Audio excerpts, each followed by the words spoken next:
जब श्री लक्ष्मण और सखियां दोनों हार मानने के लिए प्रस्तुत नहीं है, तो सखियों ने कहा कि चलो और कोई बात हो चाहे न हो, पर ये जो सांवले वर्ण का राजकुमार है न्याय अवश्य करेगा। इन्हीं से पूछ लेना चाहिए कि चमत्कार चरण का है कि धूल का। श्री राम से पूछा गया और भगवान राम ने कहा कि आप लोग चरण और धूल में उलझ गई, हमारे गुरुदेव को भूल गई, जिन्होंने गुरु जी ने अपनी कृपा के द्वारा चरण और धूल का स्पर्श अहिल्या का उद्धार कराया। महत्व तो वस्तुतः गुरुदेव का। अब नाम के संदर्भ में विचार करके देखिए, विश्वामित्र कौन है? यही जौहरी है और आध्यात्मिक भाषा में गुरु है। का भगवान राम तो अयोध्या में न जाने कब से प्रकट हो चुके हैं, लेकिन जब तक ये राम नाम का जौहरी नहीं आया, रत्न का पालकी नहीं आया, विश्वामित्र नहीं आए, तब तक भगवान की जो दिव्य महिमा है उसका प्रकाश संसार के समक्ष नहीं हुआ। इसका अभिप्राय है कि भगवान के नाम के लिए भी, भगवान का नाम तो है, पर नाम की महिमा को प्रकट करने वाला कोई सद्गुरु चाहिए, कोई पारखी चाहिए, जो हमारे अंतर जीवन में राम नाम की दिव्य महिमा, राम नाम के दिव्य प्रताप को प्रकट कर सके।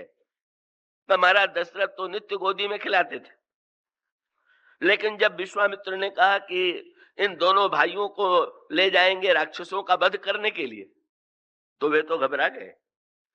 कहां निशिचरा अति घोर कठोरा, कहां सुंदर सुत परम किशोरा। और इसका अभिप्राय है कि महाराज श्री दशरथ में वात्सल्य का रस था, गोदी में लेने का आनंद था, लेकिन नाम भगवान नाम जैसे उनको रूप भगवान की महिमा का ज्ञान नहीं था। विश्वामित्र के द्वारा नाम भगवान के रूप की महिमा का ज्ञान हुआ, सामर्थ्य का ज्ञान हुआ। इसी प्रकार से सबसे पहले सत्संग में जाने का या सदगुरु का जो वर्ण करते हैं, उसका उद्देश्य यह है कि जिसने अपने जीवन में नाम के तत्व को, नाम की महिमा को जाना है, उस सदगुरु को हम पावे। और अब ये इन तीन के मिलन की आवश्यकता है, और यही राम नाम के संदर्भ में। क्या राम नाम केवल चरण से उद्धार नहीं हुआ और केवल धूल से भी उद्धार नहीं हुआ। चरण और धूल के संयोग से जड़ में, जड़ता में चैतन्यता का संचार हुआ। तो राम नाम चरण है, रा और म अक्षर, पर उसमें जब तक धूल नहीं लगेगी, यह आवश्यकता है। आप और हम यदि राम नाम लेते हैं तो ये देखें कि क्या हमारे राम नाम में धूल लगी है क्या चरणों में। और धूल लगने का अर्थ क्या है? अनुराग जो है वही वस्तुतः पराग है। पद कमल परागा रस अनुरागा। भगवान श्री राम का चरण कमल है और कमल की धूल जो है उसका पराग है। इसी प्रकार से इसका अभिप्राय है कि ऐसा सद्गुरु चाहिए कि जो नाम की महिमा को जानता हो और वो दोनों को मिला दे। राम नाम लेने से ही काम नहीं चलेगा जब तक हम उसमें धूल को नहीं मिलावेंगे, धूल को नहीं छुलावेंगे। और धूल का अर्थ है अनुराग युक्त अंतःकरण से राम नाम जब हम उच्चारण करेंगे, और तब गुरुदेव की कृपा से गुरुदेव ने दोनों की भूमिका को स्पष्ट किया। और दोनों की भूमिका को स्पष्ट करने का अभिप्राय यह है कि जीव का दैन्य और भगवान की करुणा, इन दोनों का जब मिलन हो तो हमारे जीवन में चैतन्यता का संचार हो। ऐसी स्थिति में राम नाम की महिमा के तत्व में मानो विश्वामित्र ही जैसे श्री राम को उजागर करते हैं, यही रत्न के जौहरी हैं, यही रत्न के पारखी। और उन्होंने ही रत्न से मूल्य को प्रकट किया। जब उन्होंने भगवान राम से ये कहा कि अपने चरण धूल के स्पर्श से अहिल्या को चैतन्य करो, तो चरण भी वही, धूल भी वही, पर गुरुदेव का आदेश पाकर के भगवान उस पाषाणी को, उस अहिल्या को चैतन्य बना देते हैं। तो गोस्वामी जी का सूत्र ये है कि राम नाम के संदर्भ में सबसे पहली आवश्यकता इस बात की है कि हम राम नाम की महिमा को जाने, और राम नाम का फिर जप करें तो कैसे करें। मुझे विश्वास है कि इतने दिनों तक नाम की महिमा का सुनने का फल यही होगा कि आप लोगों में से जो जप करते होंगे वो और बढ़ावेंगे, उसमें अनुराग की मात्रा और जोड़ेंगे, और जो न करते होंगे वे भी नाम की महिमा को सुन करके कम से कम आज से ही जप करना प्रारंभ कर देंगे। तो ही सुनने की सार्थकता। ये जो नाम का, बस अब इसमें क्रम की दृष्टि से विचार करके देखें कि नाम के साथ किन वस्तुओं को जोड़ना है।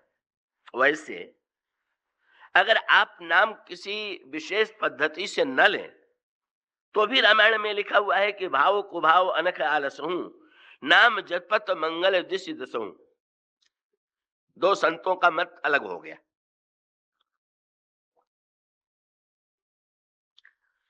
कबीरदास जी ने किसी को माला जप करते देखा तो वो तो बड़े अक्खड़ स्वभाव के थे, उन्होंने व्यंग कर दिया।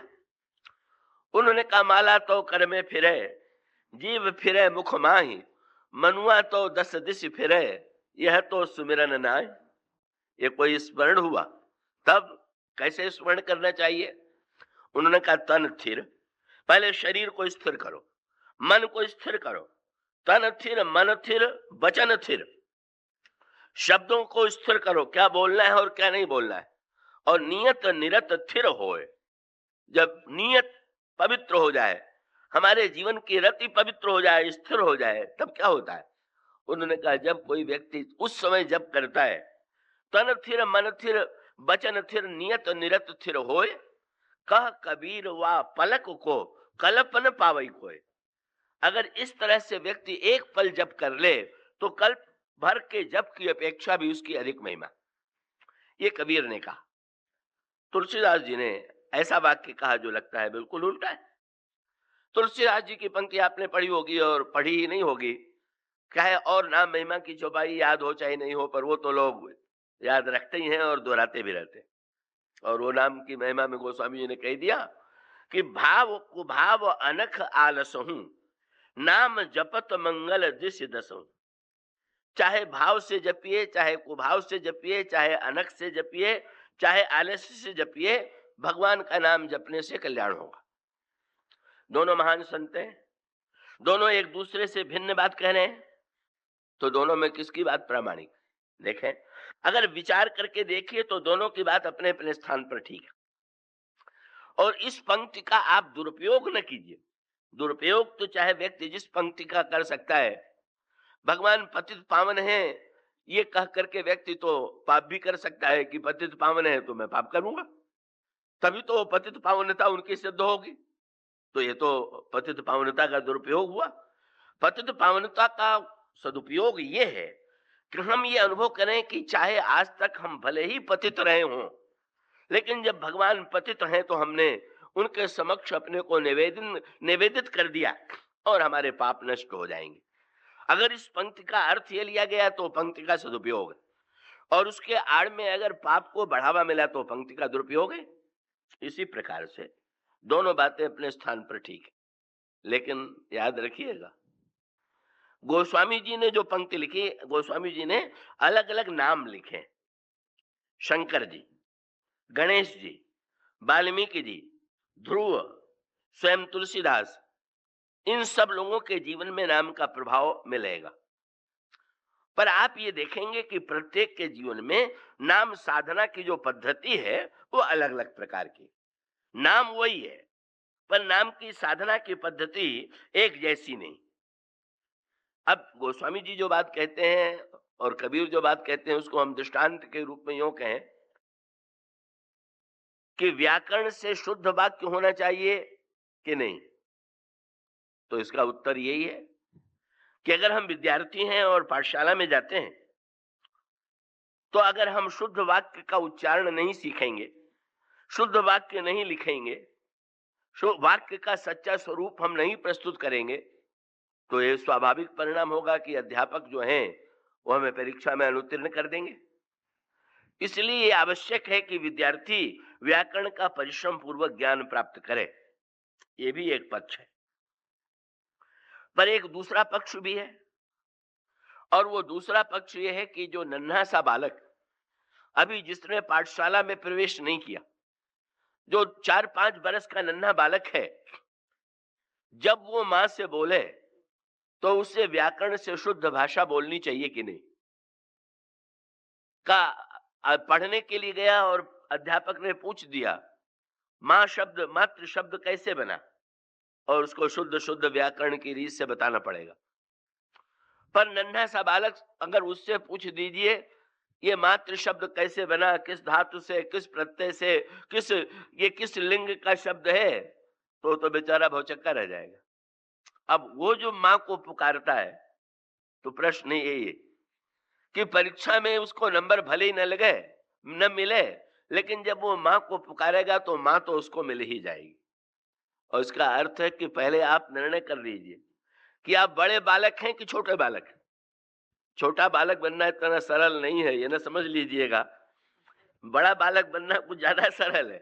सुनने में तो यही लगता है कि छोटा बालक बनना सरल है, पर बड़े बालक का अभिप्राय ये है कि अगर आप अपने आप को ये समझते हैं, सारे कार्यों में आपको ये प्रतीत होता है मुझ में योग्यता है, मुझ में सामर्थ्य है, और सारे कार्य आप विधि से करते हैं, तो आप बहाना मत बनाइए। आप राम नाम का जब भी विधि से कीजिए, शुद्ध उच्चारण कीजिए और अच्छी तरह से कीजिए, एकाग्रता से कीजिए, तभी आप उस पाठशाला में उत्तीर्ण हो पाएंगे। नहीं तो साधना की पाठशाला में अनुत्तीर्ण हो जाएंगे। लेकिन बड़े बालक का जो सत्य है वो छोटे बालक का सत्य नहीं। छोटे बालक का सत्य यही है, बड़ा व्यक्ति होता है तो कहते हैं स्नान कर लो पहले। कहा हमारे यहाँ विधि को बड़ा महत्व दिया गया कि भाई जप में विधि का भी पालन होना चाहिए। उसका अभिप्राय ये है कि पहले स्नान कीजिए, फिर वस्त्र उसके लिए, पूजा के लिए, जप के लिए अलग रखिए, और उसे पहन करके कुछ आसन पर बैठ करके आप जप कीजिए, और जप एकाग्रता से कीजिए, बिल्कुल ठीक। पर दूसरा पक्ष, बालक जब माँ का नाम लेता है तो क्या उससे भी कभी कोई कहता है कि नहा करके ही नाम लेना, बिना नहाए नाम न लेना? बिल्कुल नहीं कहता। और वो माँ का नाम कैसे लेता है? भाव से भी लेता है, कुभाव से भी लेता है, अनक से भी लेता है, आलस से भी लेता है। सो करके उठा और पड़े पड़े वो आलस से भरे स्वर में माँ को पुकार रहा है, पर उस आलस से भरे स्वर से भी प्रभावित होकर के माँ जो है वहां चली आती है, दौड़ी आती है। माँ ने जरा दूध देने में देर कर दी, बिगड़ करके माँ को उलाहना दिया, माँ ने गोद से लगा करके दूध पिला दिया। का बालक ने कभी अनखा करके, कभी माँ में उसको स्नेह नहीं दिखाई देता, पर वो जब भी माँ का नाम जिस रूप में लेता है, माँ उस पुकार पर आती है। तो भाई अगर आप तुलसीदास जी की तरह, तुलसीदास जी से किसी ने पूछा कि राम नाम क्या है, बहुत बढ़िया बात उन्होंने कही। आप कैसे जप करते हैं, किस माला पर जप करते हैं, किस विधि से, रुद्राक्ष की, तुलसी की, मूंगा, इन मालों का भी महत्व है विधि में, किस माला पर जप करते हैं? तो उन्होंने कहा कि इस पर तो नहीं करते। तो फिर आप मंत्र का जप किस विधि से करते हैं? वो स्वामी जी ने कहा मैं राम नाम को मंत्र थोड़ी समझता हूं। तब क्या समझते हैं? उन्होंने उत्तर दिया कि मेरे तो माय बाप दुई आखर, हाँ शिशु अरनी हरो। रा को मैं समझता हूं माँ, और माँ को मैं समझता हूं पिता। जैसे एक बालक माता पिता को पुकारता है, मैं उस तरह से राम नाम लेता हूं, किसी विधि से राम नाम नहीं लेता।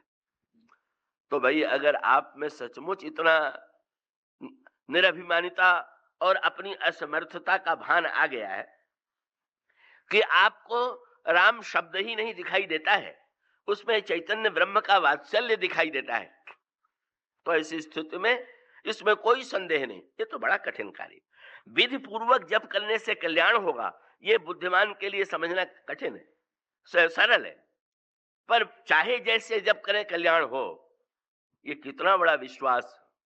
बालक में विधि नहीं होती, बालक में विवेक नहीं होता, पर बालक में विश्वास की पराकाष्ठा होती है। और इसी प्रकार से अगर राम नाम के प्रति आपके मन में वही वृत्ति उत्पन्न हो जाए, तुलसीदास जी ने कह दिया ना, तुलसी अपने राम को रीझ भजो चाहे खींच। कई लोग इस दोहे को जरूर पढ़ते हैं। अरे भाई रीझ भजो चाहे खींचिए, इसी को मत दोहराइए, उसके साथ साथ एक शब्द तो जोड़ लीजिए। क्या तुलसी अपने राम को, पहले राम को अपना बना लीजिए, तब चाहे रीझिए और खींचिए। अपना बनाया नहीं और पहले रीझ भजो चाहे खींच। अरे भाई, अब अपने व्यक्ति से आप चाहे जैसा व्यवहार करेंगे तो बुरा नहीं मानेगा, पर कोई सम्माननीय अतिथि आवेगा और आप उससे चाहे जैसा व्यवहार करेंगे उल्टा सीधा, तो कैसे बात बनेगी? मानो संकेत ये है कि आप पहले तो ये निर्णय कर लें कि आप किस अवस्था में, आप बालक हैं कि किशोर हैं कि युवा हैं कि बूढ़े हैं। शरीर की दृष्टि से मैं नहीं कह रहा हूं, शरीर की दृष्टि से आप चाहे जैसे हो, पर मन की दृष्टि से अगर आप अनुभव करते हैं कि आप वृद्ध हैं तो विचार पूर्वक नाम का जप कीजिए। अगर आप ये समझते हैं कि आप युवा हैं, मन आपका युवा है, तो विधि पूर्वक नाम का जप कीजिए। और अगर आप ये अनुभव करते हैं कि आप नन्हे से बालक हैं, तो विश्वास पूर्वक नाम का जप कीजिए।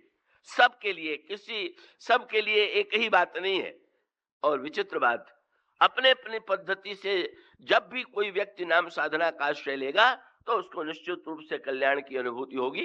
गणेश जी विवेक के देवता है, और वाल्मीकि जी की अपने पूर्व रूप में इतनी बड़ी मूर्खता थी कि उसको पढ़ करके आज भी आश्चर्य होता है क्या, कि भाई राम इतना सीधा साधा शब्द है कि उसको तो कोई भी उसका उच्चारण कर सकता है, पर इतना भी बड़ा कोई अज्ञानी हो सकता है कि वो राम शब्द का भी उच्चारण न कर सके, ऐसे वाल्मीकि जी हैं। और राम नाम के द्वारा वाल्मीकि का भी कल्याण होता है और गणेश जी का भी। बहुत बढ़िया बात, विवेक पूर्वक गणेश जी के जीवन में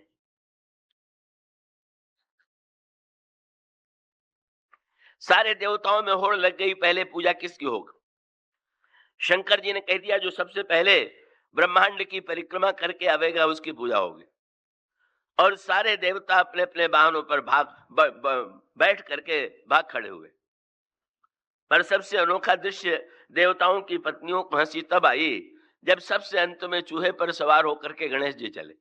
हंसी आ गई, ये भी क्या ये समझते हैं कि इस होड़ में भाग लेने योग्य है? लेकिन गणेश जी चले और देवता न जाने कितने आगे निकल गए। उसी समय नारद जी जरा आनंद लेने के उधर से आ रहे थे, और नारद जी आनंद लेने के लिए आ रहे थे तो देवता जब देखते थे कि नारद आ रहे हैं तो ये सोचते थे कि मिल गए तो न जाने क्या कथा शुरू कर देंगे, सारा समय बर्बाद हो जाएगा, इतने में हम पिछड़ जाएंगे। कई लोग कथा सुनने से घबराते इसीलिए है कि इतने देर में तो हम न जाने कितने आगे बढ़ जाएंगे, कई संसार में जो दौड़ है कहीं उसमें पिछड़ न जाए। भाग सबने ऐसा दिखाया कि जैसे नारद दिखाई नहीं पड़े, हाँ दूसरी दिशा में देख रहे थे, जिससे बाद में नारद से कह सके कि महाराज हमने तो नहीं देखा था। पर नारद जी ने, गणेश जी तो सबसे पीछे और वो दूर से देख रहे थे। उतर गए पहले ही गणेश नारद जी को देख करके, बड़े प्रसन्न हुए नारद। और नारद जी ने गणेश जी से पूछा कि आप तो विवेक के देवता हैं, आपने ऐसी नासमझी का काम कैसे किया? क्यों? बोले विवेकी व्यक्ति तो गणित का ज्ञान उसको होता है, तो आपने ब्रह्मांड की दूरी और अपने चूहे की गति नाप ली होती और फिर ये निर्णय करते कि आपको इस होड़ में सम्मिलित होना चाहिए कि नहीं। बहुत बढ़िया बात गणेश जी ने कही। बोले जो ज्ञान और जो गणित व्यक्ति को आलसी निष्क्रिय बना दे वो किसी काम का नहीं। अरे ये क्यों? भले ही इस होड़ में हम आगे ना आवे, लेकिन क्या इसका उद्देश्य केवल होड़ में आगे आना ही है? ब्रह्मांड की परिक्रमा तो एक सुअवसर है, तीर्थ मिलेंगे, संत मिलेंगे, सबका दर्शन होगा, इसलिए मैं तो इस आनंद के लिए चल पड़ा और मुझे तो फल मिल गया। आपका दर्शन कैसे हो गया? बड़े प्रसन्न हुए नारद जी। और नारद जी ने गणेश जी कहा आप मेरी बात मानिए।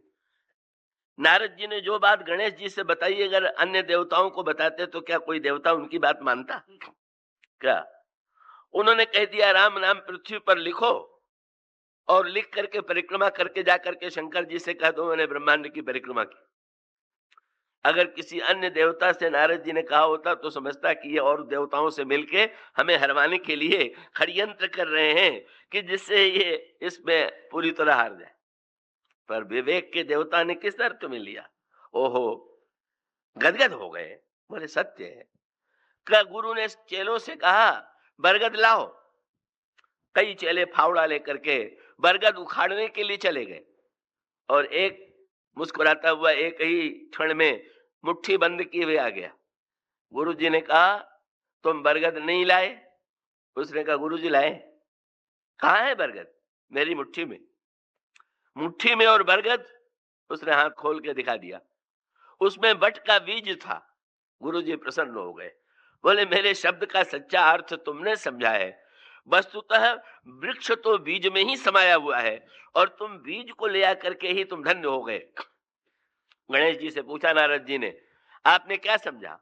बोले, नाम से ही सारे ब्रह्मांड का सृजन हुआ है, शब्द ही प्रारंभ में था और राम नाम से ही सृष्टि का निर्माण हुआ, इसलिए राम नाम की परिक्रमा में ही ब्रह्मांड की परिक्रमा है।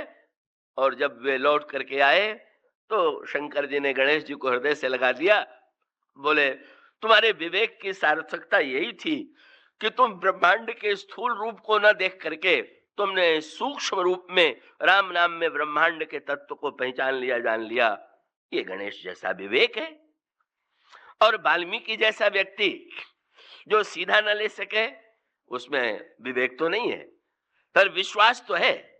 सप्तर्षियों ने अगर ये कह दिया, नारद जी ने अगर कह दिया कि तुम राम नाम जपे जाओ, किसी तरह से जपे जाओ, और सीधा न होने पर भी उल्टा, और उसका अर्थ ये है कि भाई नन्हा सा बालक अगर उल्टा शब्द बोले या माँ के सामने किसी शब्द वस्तु को मांगना चाहे पर उसका शुद्ध रूप न जानता हो, रोटी चाहिए लेकिन वो रोटी शुद्ध नहीं बोल पाता है, वो कहता है टोटी दीजिए, तो माँ क्या टोटी देगी क्या? वो तो रोटी ही देगी। क्यों? बोले, भाई वो शब्द शुद्ध नहीं जानता पर माँ तो जानती है ना। इसी प्रकार से वाल्मीकि जब मरा जब करते हैं तो भगवान को लगता है कि ये तो बिल्कुल नन्हे बालक हैं और ये चाहे जिस तरह से उल्टा सीधा नाम ले रहे हो, पर नाम तो इनके ध्यान में तो मुझे पुकारने की ही वृत्ति है। और गोस्वामी जी कहते हैं, उल्टा नाम जपत जग जाना, वाल्मीकि में ब्रह्म समाना। समय अभाव से हम बहुत विस्तार नहीं कर सकते, मन तो समाप्त करने का होता ही नहीं, इतना विलक्षण नाम महिमा का प्रसंग है। पर इसका अभिप्राय है कि आप में विवेक है तो विवेक पूर्वक जप कीजिए, विश्वास है तो विश्वास पूर्वक जप कीजिए, आप विधि का निर्वाह कर सकते हैं तो विधि पूर्वक जप कीजिए। गोस्वामी जी तो कह देते हैं, राम राम रटु राम राम रमु, राम राम जपु जिहा। राम नाम अगर मन शांत है तो जपो। 3 शब्द उन्होंने कहा, जपो, रटो और रमो।